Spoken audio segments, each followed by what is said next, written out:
આજે અમે બધા પાલિતાણા ધજાના પ્રોગ્રામ માટે આવ્યા હતા, દાદાને ભેટવા માટે આવ્યા હતા. કુદરતનો કોઈ એક સારો સંકેત હશે કે દાદાએ અમને, કદાચ દાદાએ જ અમને અહીંયા આવા માનવની એમ કે એના માટે જોવા માટે પ્રેરણા કરી અને અમે આવી ગયા. અને સાચે જ કીધું છે કે માનવતા સૌથી શ્રેષ્ઠ ધર્મ છે. આપણે શું ધર્મ કરીએ છીએ એ અલગ છે, ક્રિયા ને બધું. સૌથી મોટું ધર્મ અહીંયા અમને જોવા મળ્યું માનવ પરિવાર ટ્રસ્ટમાં. જે લોકો તન મન અને ધનથી આ જે દિવ્યાંગ છે, મંદ દિવ્યાંગ લોકોની જે સેવા કરી રહ્યા છે, આપણે આવીએ તો આંખમાં આંસુ આવી જાય એમને જોઈને.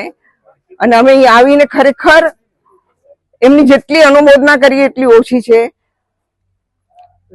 પ્રભુ હજી એમને વધારે શક્તિ આપે આવા સત્કાર્યો કરવા માટેની એ જ અભ્યર્થના.